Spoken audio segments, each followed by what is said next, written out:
Donc les Anglais en gagnent l'initiative et on fait une touche 5 qui fait diminuer le nombre de bataillons disponibles de Bougainville. Bougainville réplique avec un dé.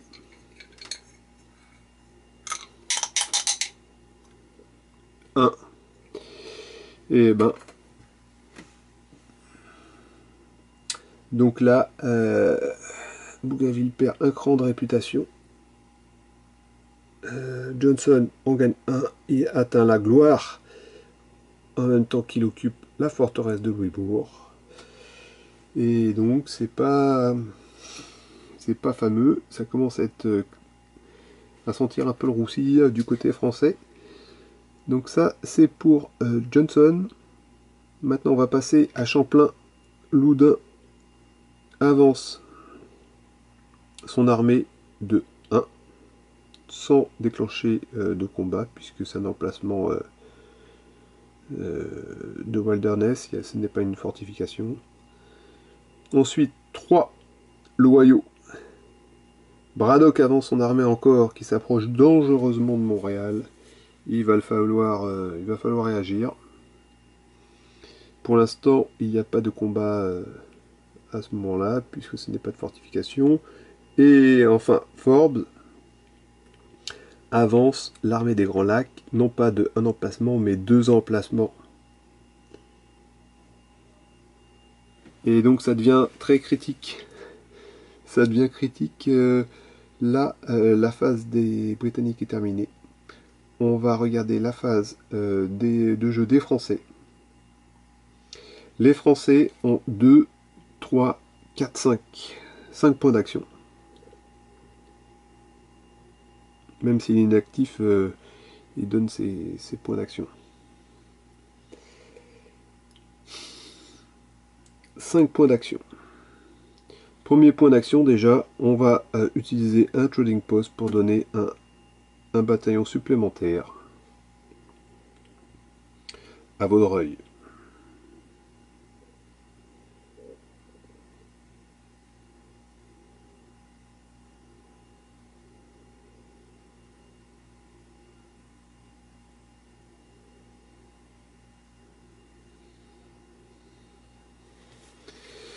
On va ensuite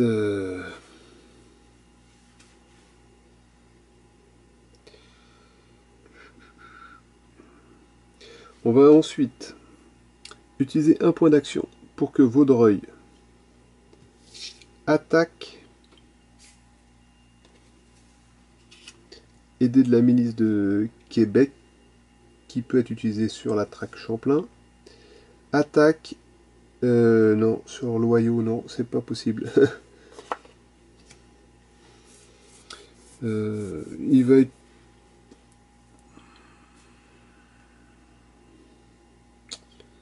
On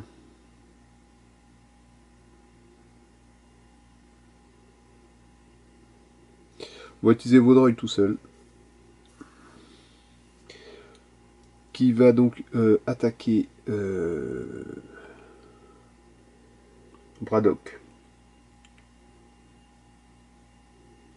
Braddock a une initiative de 1 plus 1 de troupes légères ici, emplacement wilderness, donc 1 plus 1 ça fait 2, plus 1 des 6. 1 des 6 plus 2, 2 plus 2 ça fait 4. Le français a 1, plus 5, 6, donc il gagne l'initiative et il va frapper donc le premier avec 4 bataillons. 4 bataillons.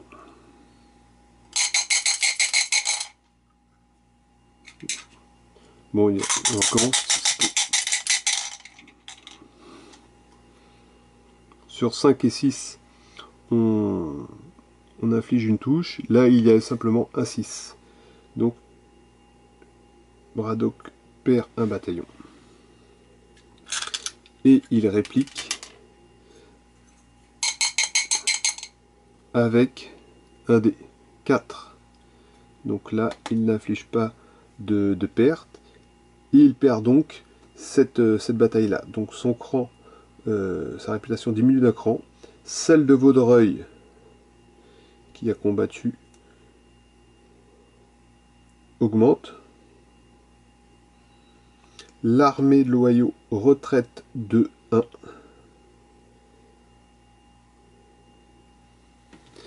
Ça donne un petit peu d'air aux Français. Est-ce qu'on va faire? Parce qu'on n'a pas trop le choix en fait.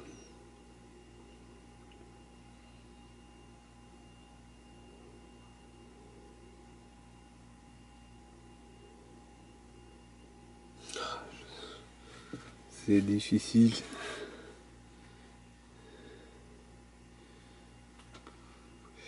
Je vais pas avoir le choix. J'utilise un point d'action pour le deuxième trading post. Augmenter Bougainville à 2.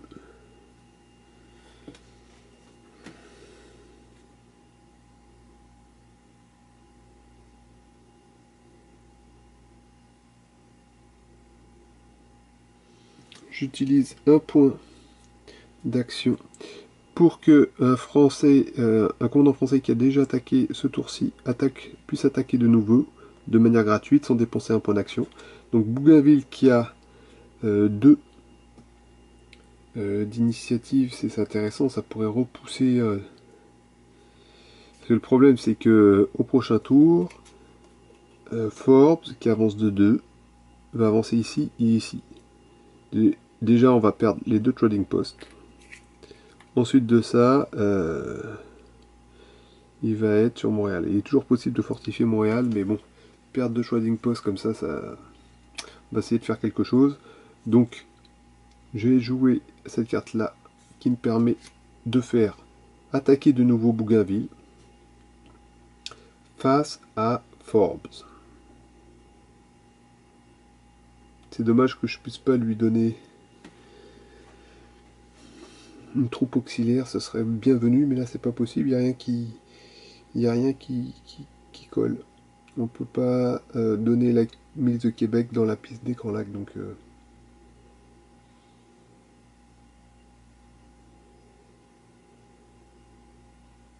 on va essayer.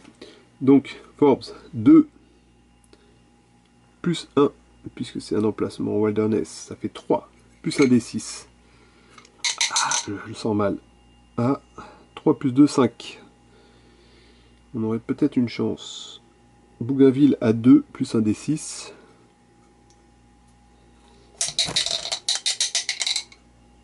Deux plus 2, 4. Oups. Donc c'est Forbes qui frappe le premier. Aïe aïe aïe. Avec 3D. 2 touches. Et donc là, 1, 2, Bougainville tombe à 0. Bougainville est mort, ainsi que l'ensemble de ses hommes. La carte est retirée de la partie. Il peut même pas riposter. Donc, c'est retiré de la partie. Forbes gagne un cran de réputation et conserve sa position. Ouais, ça augura assez mal.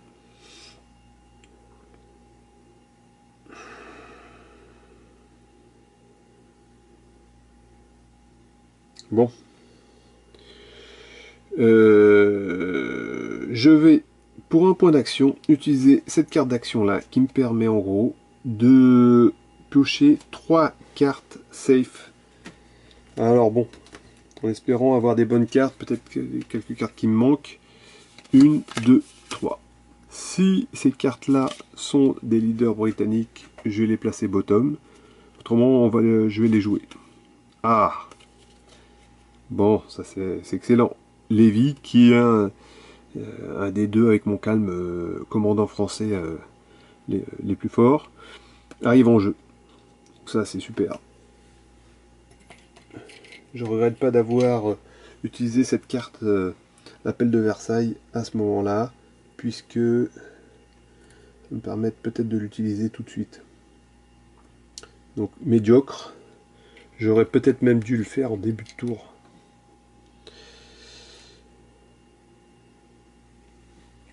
6. Donc ça c'est intéressant. Deuxième carte. Une carte action, donc c'est sympa. Une action free. Avant qu'une armée britannique ne se déplace au moment de la phase de jeu des Britanniques, on peut annuler cette avancée. C'est une carte action qui joue donc autour des Britanniques et qui ne coûte pas de points d'action. Très intéressant si je veux essayer d'éviter que Forbes aille plus loin sur sa piste. Enfin, dernière carte. Un leader anglais. Donc comme c'est un leader anglais, on va le placer bottom. Donc intéressant. Très intéressant. D'autant plus que Diesco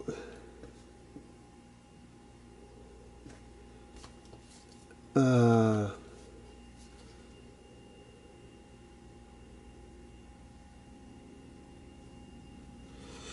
une capacité, mais je peux pas l'utiliser puisqu'il est inactif. Donc bon.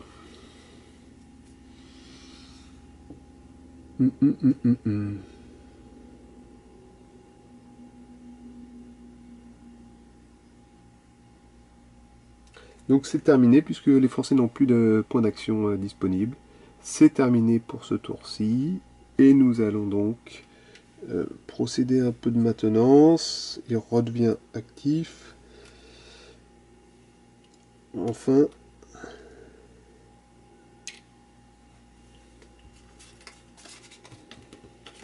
La pile de cartes est mélangée.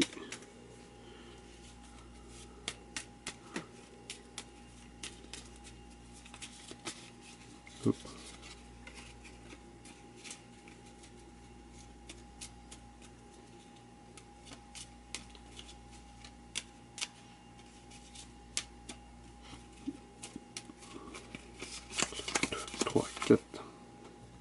Quatre cartes.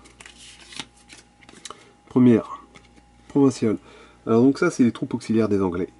Celle-ci arrive est utilisable dans la piste Upper Main. Donc là pour l'instant il n'y a pas de général ici. Je la pose à côté pour mon souvenir.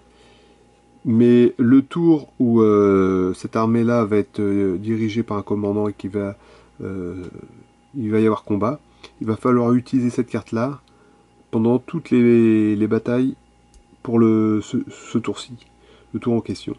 Ensuite de ça, elle sera défaussée. Discartée. Action. Ah, ça c'est intéressant. Ça permet de placer gratuitement soit 2 forts, ou de tirer, faire rouler un D6 pour avoir autant de bataillons de remplacement. Excellent.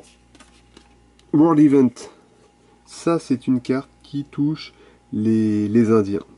Les Indiens, je ne sais pas si on le voit, mais il y a une petite icône ici. Donc c'est des troupes auxiliaires. Pour l'instant, je n'en ai pas en jeu. Les Anglais n'en ont pas non plus. Donc en fait, ça n'a aucun impact.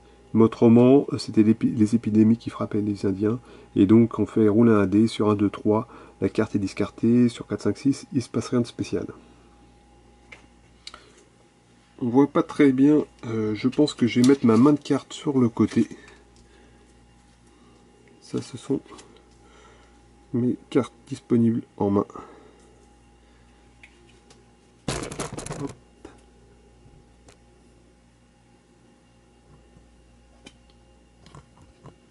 Et donc, dernière carte. On a l'équivalent, mais pour le Saint-Laurent. Et le Saint-Laurent, lui,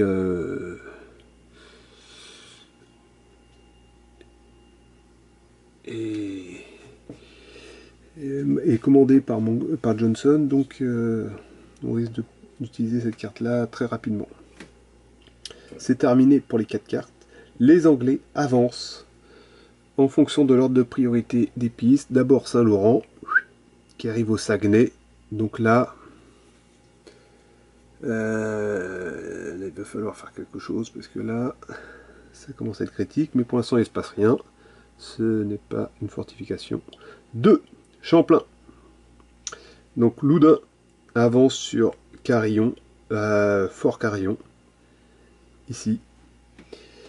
Et là, ça déclenche une attaque immédiate.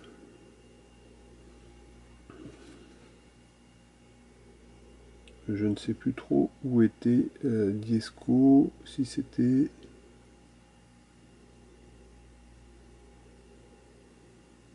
Je pense qu'il était à 3 et puis qu'il devait être ici. Ah, c'est un petit peu gênant les petits marqueurs hein, dans ce jeu-là parce que il a tendance à bouger, il faut faire vraiment attention, il a tendance à glisser.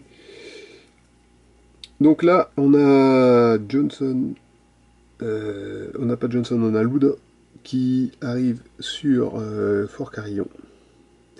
Et donc on n'a pas trop le choix. Hein.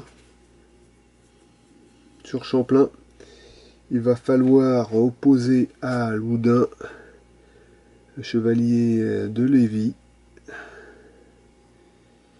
On va regarder l'initiative. Les Anglais ont 1, plus un D6.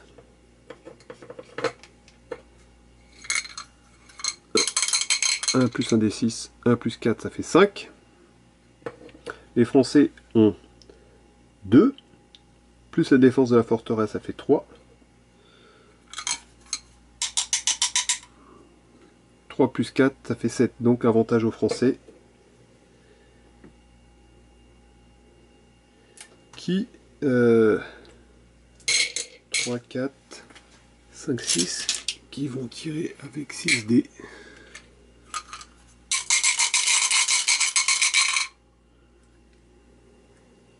Hop, bah c'est pas fameux. Une seule touche. Une seule touche avec 6 dés. Oups. Et donc Loudun va répliquer avec 6 dés lui aussi. Il reste 6 bataillons. Et puis bah, c'est encore pire pour lui, puisqu'il n'y a aucune touche. 3, 3, 4, 4, 1, 2. Bon.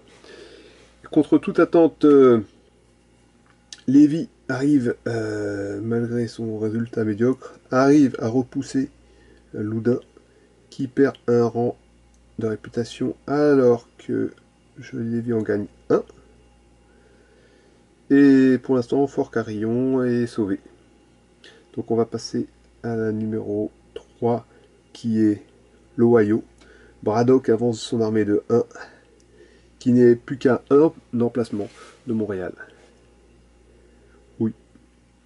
Enfin, le 3, après ça va être le 4.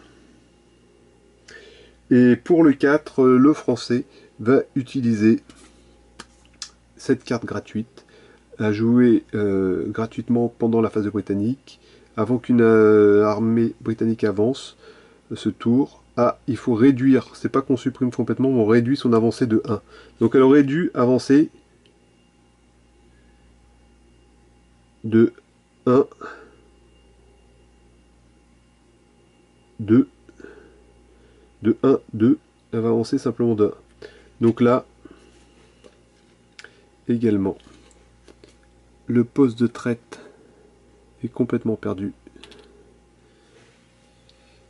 La carte d'action française est mise ici dans la pile de discard. Et voilà pour le tour pour la phase des Britanniques. Les Français, eux, ont un nombre de commandants qui est de 3 versus 4, donc c'est bon. On va garder le nombre de points d'action.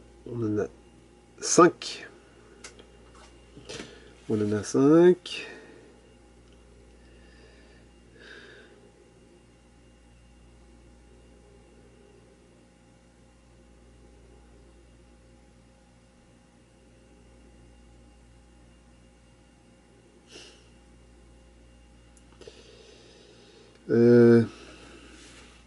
Je vais utiliser déjà pour un point une carte d'action qui me permet de placer 2 forts.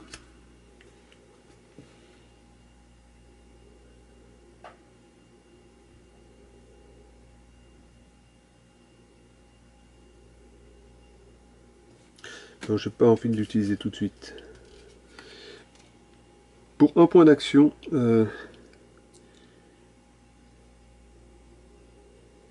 je vais utiliser Vaudreuil, qui va aller essayer de repousser Braddock. Non, je ne vais pas utiliser Vaudreuil, je vais utiliser plutôt Diesco, qui va essayer d'aller repousser. Donc, je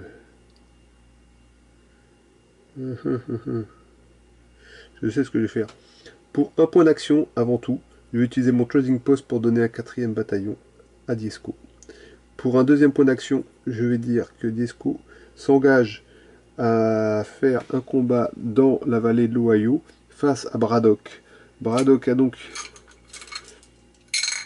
une initiative de 1 plus 1 parce qu'il est dans un emplacement Wilderness, ça fait 2 plus 1 des 6. 2 plus 5, 7. Diesco a lui 2 plus 5, 7. Donc là, une égalité. Et je pense que l'égalité est aussi brisée par la réputation. Ouais. Donc là, Braddock gagne l'initiative avec un bataillon. Donc 5, il inflige une perte à Diesco, qui peut riposter avec 3 bataillons. 5 et 5. Donc c'est 2 pertes du côté britannique. Donc ça c'est bien, puisque ça permet d'éliminer Braddock. Je sais pas que j'ai pas utilisé le bon. Donc Braddock est éliminé. Donc ça va dans la pile des cartes retirées du jeu. L'armée de l'Ohio retraite de 2 emplacements. Diesco voit sa réputation monter d'un cran. Et ça permet de souffler un petit peu sur ce front-là. Donc cette carte d'action qui va être utilisée, qui va me permettre de placer 2 forts.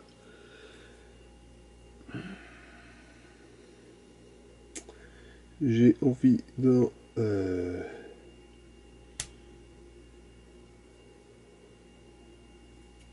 placer un ici.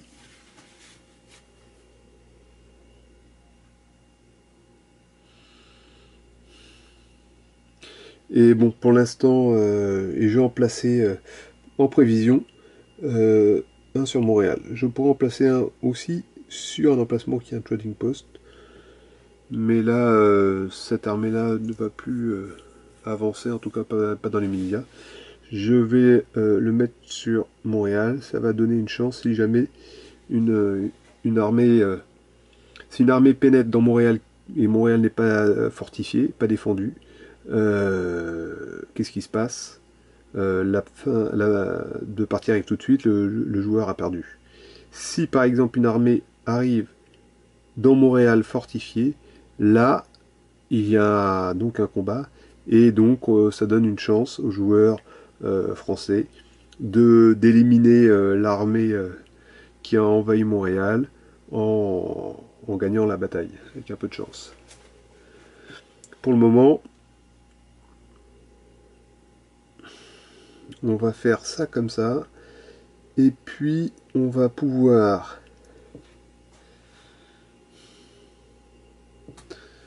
pour un point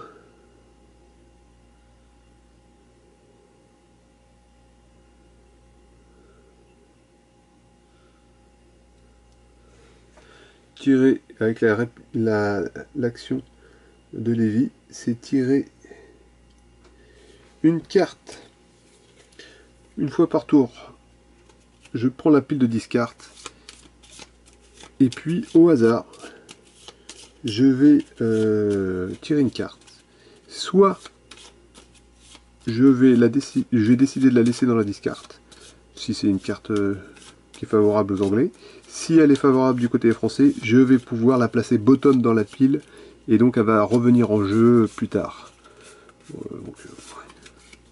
Bon, British Event, donc là c'est pas intéressant. Je la laisse ici. J'aurai un point de plus supplémentaire grâce à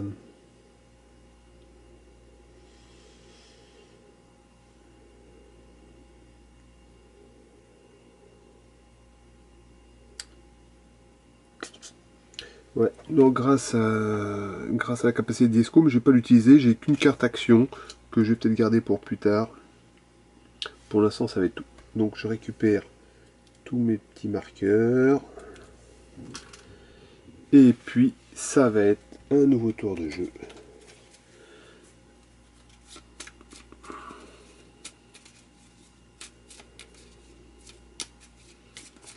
Bon, ça a été juste, mais on a pu avoir un petit peu, respirer un petit peu autour de Montréal.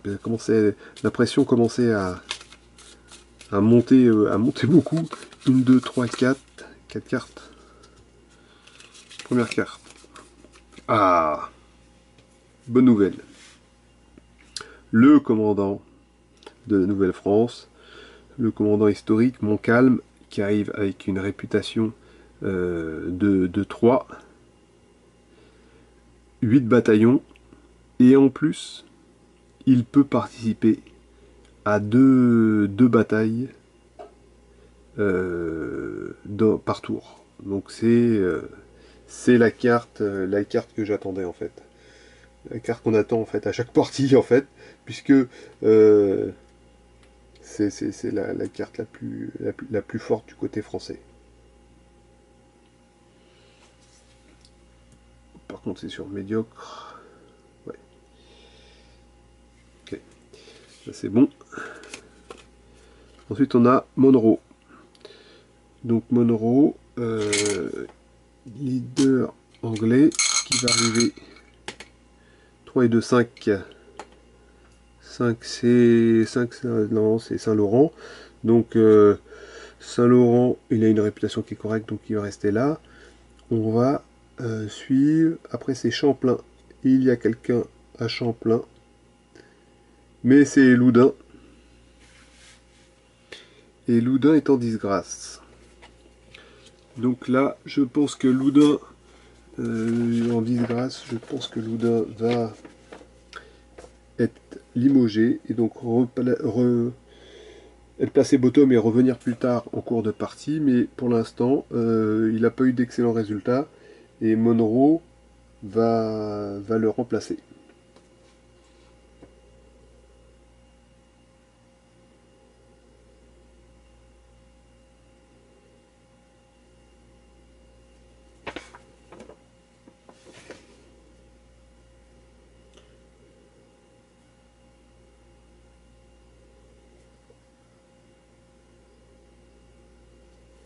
Ouais, c'est ça. Des shoots. Donc, notre ami Loudun reviendra en jeu plus tard. Mais ce qu'il y a, c'est qu'il reviendra en jeu avec sa capacité maximum. Donc,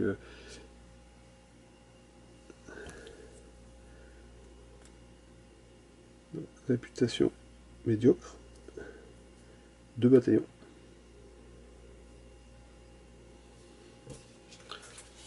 Troisième carte. Un autre leader britannique, Abercrombie, qui va aller, lui, 6 et 2, 8.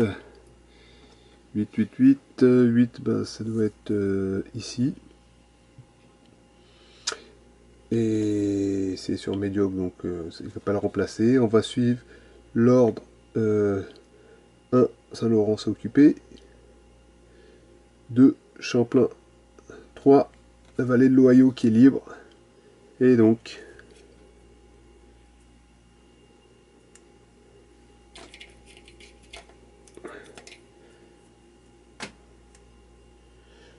Abercrombie va s'occuper de l'armée de l'Ohio qui va essayer encore de repartir à l'assaut de Fort Duquesne qui a été reconstruit au dernier tour. On a une dernière carte qui sont une troupe auxiliaire qui vient dans la vallée de l'Ohio qui donne un point, un bataillon supplémentaire. Bon. Alors, on va commencer la phase des Britanniques. 1, 2, 3 commandants anglais face à 4 français, donc il n'y a rien de spécial à faire. Et on va commencer la progression des armées britanniques ici par Saint-Laurent qui avance de 1 et qui assiège la ville de Québec. Alors là, il va falloir faire quelque chose. Donc, il va falloir faire quelque chose. J'utilise Montcalm pour défendre Québec.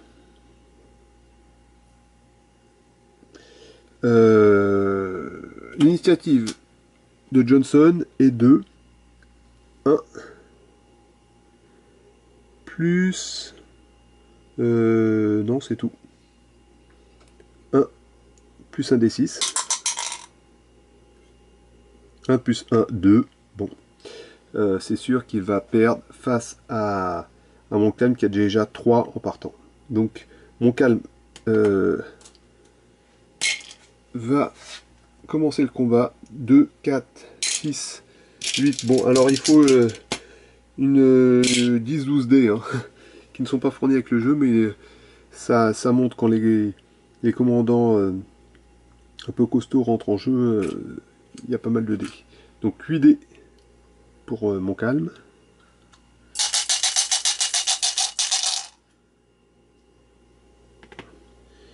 5, 6, 2 touches. 2 touches, Johnson a 2. 1, 2. Il tombe à 0. Donc, Montcalm, pour l'instant, Johnson est éliminé. Avant de faire ça, donc Johnson est éliminé. Mais il a été aidé par la milice de Halifax et puis les troupes auxiliaires, même si leur commandant est mort au combat, peuvent riposter. Donc, les troupes auxiliaires de la milice d'Halifax va riposter avec 2 dés contre Montcalm. 6. Et donc, ils infligent une perte à Montcalm qui voit son nombre de bataillons diminuer à 7. La bataille est gagnée par les Français, donc Montcalm augmente sa réputation. Je laisse pour l'instant, pendant tout le tour, jusqu'à la fin de la phase des Français, cette carte en jeu. Elle sera éliminée en fin de tour des Français. C'est indiqué dessus. S'il y a d'autres combats qui se passent ici, il va falloir l'utiliser. Donc là, hop, retraite de 1.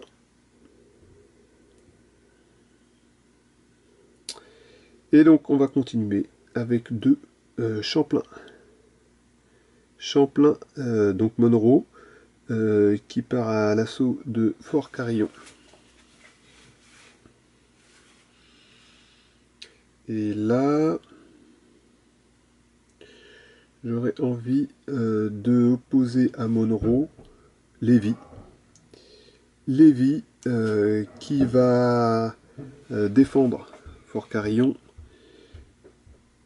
La réputation de Monroe est de 1 plus 1 des 6. 1 plus 3, 4. Lévis a 2 plus 1 de la défense d'un forceresse, ça fait 3. 3 plus 6, 9. Donc il gagne l'initiative. Et il commence.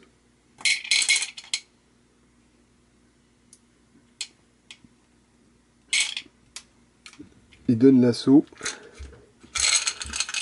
avec 6 bataillons.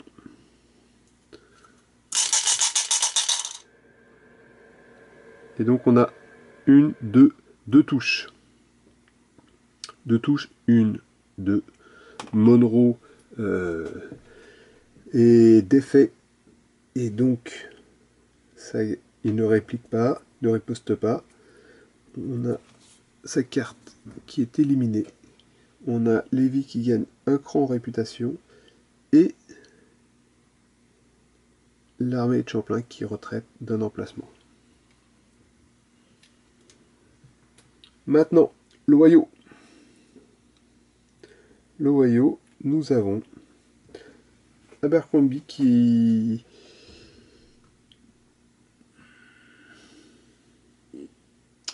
va être face à Montcalm de nouveau, puisque Montcalm a la possibilité de participer à un deuxième combat. Donc là je marque action utilisée pour Montcalm. Et donc Abercrombie, a une